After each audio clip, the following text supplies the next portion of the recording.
तुला लगन के लिए हम मंगल की प्लेसमेंट को विचार कर रहे हैं और ये वीडियो अब आपके फोर्थ हाउस के लिए रहेगी। फोर्थ हाउस में जहां पर मंगल आपके चार्ट में देखा जाए तो दूसरे भाव के स्वामी और सातवें भाव के स्वामी होकर उच्च की स्थिति में स्थित होंगे। यहाँ मंगल होने से जातक अपने समाज में, परिवार में बहुत ज़्यादा प्रतिष्ठा पा सकता है, जातक बहुत ज़्यादा धन संपत्ति पा सकता है, बहुत सारे सुख और साधन जीवन में वो हासिल कर सकता है। इस प्रकार का मंगल लेकिन आपके डोमेस्टिक एनवायरनमेंट को काफ़ी प्रभावित करेगा। ऐसा मंगल अक्सर आपके कैरियर के लिए बहुत ज़्यादा अच्छा साबित हो सकता है, पर डोमेस्टिक मामलों में कभी कभी कुछ उतार चढ़ाव भी दिख सकते हैं, या तो फिर परिवार के सदस्यों के साथ आपको कभी कभी मतभेद भी देखने को मिलेंगे। अब क्योंकि मंगल सबसे पहले आपके चार्ट में जो रिप्रेजेंट करता है, दूसरे भाव को रिप्रेजेंट करता है, तो दूसरे भाव का स्वामी होकर मंगल यहाँ उच्च की स्थिति में होने से अब अपने परिवार को जातक किसी भी हद तक चला जाएगा प्रोटेक्ट करने के लिए, या जातक अपनी पारिवारिक जिम्मेदारियों को काफ़ी स्ट्रांगली निभाएगा। लेकिन परिवार के सदस्यों के साथ जब भी आप वार्तालाप करेंगे या उनके साथ किसी भी प्रकार का कोई भी आप डिस्कशन करेंगे तो थोड़े मतभेद होने की संभावना ज़्यादा रहेगी। अब क्योंकि मंगल वाणी स्थान के स्वामी, तो आपकी वाणी बहुत ज़्यादा प्रभावशाली हो सकती है। इसके साथ साथ यहाँ मंगल के साथ जो भी बैठा हुआ ग्रह है उस पर अवश्य विचार करिएगा, क्योंकि उच्च का मंगल होने के कारण अपने साथ बैठे हुए ग्रह को मंगल बहुत ज़्यादा स्ट्रांगली प्रभावित करेंगे। हालांकि फोर्थ लॉर्ड आपके शनि है, तो शनि की प्लेसमेंट को भी आपको देखना होगा। यहाँ पे मंगल के साथ जो बैठा हुआ ग्रह है वो उस ग्रह के कारकत्व में वृद्धि होगी, उस ग्रह की एनर्जी में भी वृद्धि होगी और वो ग्रह काफ़ी ज़्यादा एक्टिवेट रहेगा, जिससे आपके लिए उन भाव से संबंधित कार्य करना या उन भाव से संबंधित प्लानिंग करना आसान होगा जिनका स्वामी होकर कोई भी ग्रह यहाँ आपके फोर्थ हाउस में आ गया मंगल के साथ। अब यहाँ पे मंगल के साथ बैठा हुआ ग्रह वास्तव में किस प्रकार का ग्रह है, किस प्रकार की एनर्जी वो रखता है, किस प्रकार का कारकत्व वो रखता है, और वो ग्रह अब आपके चार्ट में कौन कौन से भावों को प्रभावित कर रहा है। जैसे चाहे वो कोई भी ग्रह हो, वो आपके 10th हाउस को तो वैसे प्रभावित करेगा ही, बाकी आपके चार्ट में वो कुछ अन्य भावों को भी प्रभावित कर सकता है, जैसे कि आपके 6th हाउस को, आपके हो सकता है वो 7th हाउस के अलावा वो 8th हाउस को प्रभावित करे, या फिर वो आपके लगन को भी प्रभावित कर सकता है। इवन आपके वो हो सकता है यहाँ पे आपके 11th हाउस को प्रभावित करे या 12th हाउस को प्रभावित करे, तो आपको इस हिसाब से विचार करना रहेगा। अब मंगल क्योंकि यहाँ पे सप्तमेश भी हैं, सप्तमेश होने से जीवन साथी के आने के बाद आपकी पारिवारिक स्थिति में बड़ा बदलाव हो सकता है। आपको जीवन साथी धन और संपत्ति के मामले में काफ़ी हद तक मदद कर सकता है, लेकिन यहाँ पर थोड़े डिस्प्यूट होने की संभावना, या पार्टनर आपको बहुत ज़्यादा डोमिनेशन वाला देखने को मिलेगा। मंगल का अगर हम दृष्टियों के हिसाब से भी विचार करेंगे तो सबसे पहले मंगल का दृष्टि सप्तम पे ही आएगा।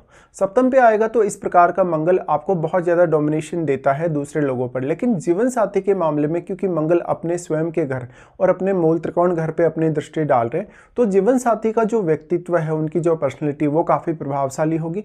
आपकी तुलना में जीवन साथी बहुत ज़्यादा प्रभावशाली हो सकता है, उसकी पर्सनैलिटी बहुत अच्छी हो सकती है, वो जीवन में बहुत ज़्यादा एक्टिव हो सकता है, साथ ही साथ वो आपको एक अलग प्रकार का सेंस प्रोवाइड करेगा, या आपको साहसिक क्षमता प्रदान करेगा, या आपको अपने घरेलू कार्यों और अपने कैरियर के लिए अच्छा मोटिवेशन भी प्रदान करेगा।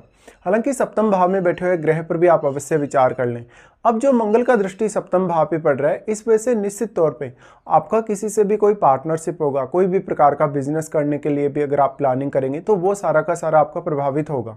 यहाँ पे अब मंगल के घर में कोई भी ऐसा ग्रह बैठे, जैसे कि चंद्रमा जैसा ग्रह बैठे, अगर बृहस्पति जैसा ग्रह बैठे, तो मैरिड लाइफ बहुत ज़्यादा अच्छे होने के भी चांसेस उतने ही ज़्यादा बढ़ जाएंगे। यहाँ पे मंगल स्थित होने से मंगल का दृष्टि सप्तम भाव पे पड़ रहा है, तो क्योंकि आपका जो लगन है वो अब तुला है, तुला लगन, वैसे तुला राशि जो है वो कालपुरुष के हिसाब से 7वें ही भाव को रिप्रेजेंट करती है, इसलिए जीवन साथी आपको पब्लिकली काफ़ी मदद कर सकता है, आपको बिजनेस को आगे बढ़ाने या लाइफ में किसी भी प्रकार के गोल को अचीव करने के लिए। साथ में अब सप्तम भाव में जो बैठा हुआ ग्रह है वो भी मंगल से काफ़ी ज़्यादा एक्टिवेट होगा, तो उस ग्रह का प्रभाव आपके सप्तम भाव के लिए और कुछ अन्य भावों के लिए बढ़ेगा।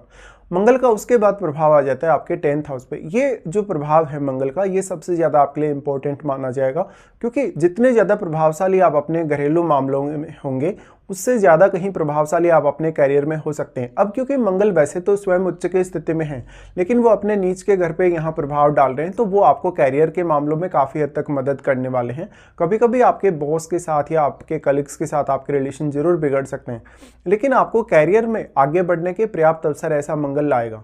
अब यहाँ जो 10th हाउस में बैठा हुआ ग्रह है वो भी आपका काफ़ी एक्टिवेट होगा, तो वो ग्रह भी आपके कैरियर पर बहुत स्ट्रॉन्ग प्रभाव डालेगा। तो अब 10th हाउस में बैठा हुआ ग्रह है जो किस प्रकार का ग्रह है, चंद्रमा के साथ उसका संबंध कैसा है, साथ साथ में यहाँ पर कोई भी दो ग्रह भी अगर बैठे हों तो उन दोनों ग्रहों के लिए ही आपको विचार करना रहेगा। इस प्रकार का मंगल कैरियर में आपको काफ़ी ज़्यादा सपोर्टिव होगा, लेकिन वो घरेलू मामलों की वजह से या डोमेस्टिक इन्वायरमेंट की वजह से आपके कैरियर पर काफ़ी ज़्यादा प्रभाव लाएगा। कभी कभी ऐसा होगा कि जो आपके पारिवारिक माहौल है वो अच्छा नहीं है, तो इसका प्रभाव आपके कैरियर पर भी पड़ेगा।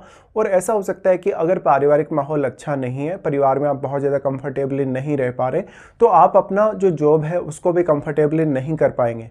इस वजह से जातक के पास जमीन जायदाद बहुत ज़्यादा हो सकती है, या जातक इससे जुड़ा हुआ कोई बिजनेस भी कर सकता है इवन।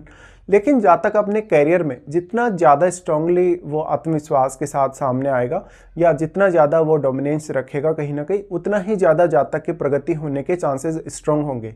अब जो 10th हाउस में बैठा हुआ ग्रह है आपके चार्ट में, वो चंद्रमा के साथ किस प्रकार का संबंध रखता है और वो ग्रह यहाँ कितना ज़्यादा एक्टिवेट हो रहा है मंगल के प्रभाव की वजह से।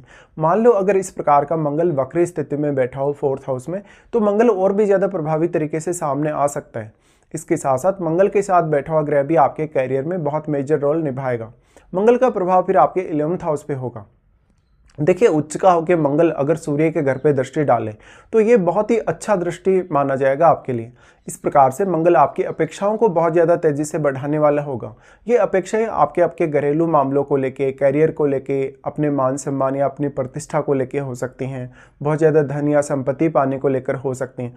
और यही दृष्टि वो दृष्टि है जो वास्तव में आपको आगे बढ़ने के लिए या प्रोग्रेस करने के लिए सबसे ज़्यादा सपोर्ट भी करेगी। इसलिए यहाँ आपको अपने सूर्य की स्थिति देखनी होगी और यहाँ 11वें घर में बैठे हुए ग्रह को भी, क्योंकि 11वें घर में बैठा हुआ ग्रह भी आपके अपेक्षाओं में बहुत इंपॉर्टेंट रोल निभाएगा।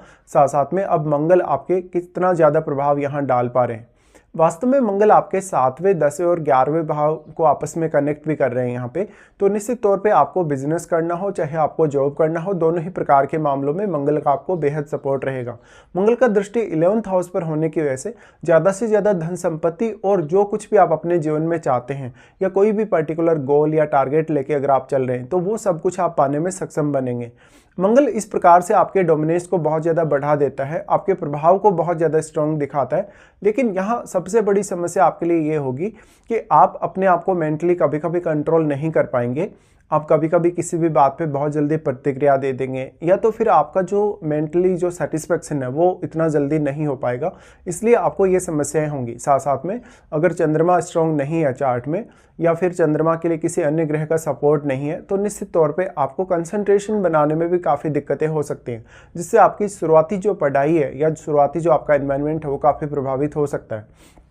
अब यहाँ पे जो 10th हाउस में बैठा हुआ ग्रह है, या कोई भी ऐसा ग्रह आपके चार्ट में जो आपके 4th हाउस पे प्रभाव डाल रहा हो, उन ग्रहों पर आपको विचार अवश्य करना चाहिए। साथ साथ में मंगल की इस प्लेसमेंट की वजह से मंगल अपने साथ बैठे हुए ग्रह से संबंधित भी आपको जीवन में कुछ ना कुछ अचीव करने के लिए प्रेरित करेगा। तो निश्चित तौर पर मंगल की ये वाली जो स्थिति है आपको बहुत ज़्यादा दृढ़ निश्चयी, आक्रामक बना सकती है, बहुत ज़्यादा प्रभावशाली बना सकती है। लेकिन अब इस एनर्जी का कितना सही इस्तेमाल आप करते हैं, साथ साथ में आपको ये देख लेना होगा कि क्या वास्तव में आपको मंगल की महादशा भी है। अगर मंगल की महादशा है आपको, तो ये सारे के सारे प्रभाव या परिणाम और भी ज़्यादा स्ट्रांगली आपके सामने आ सकते हैं।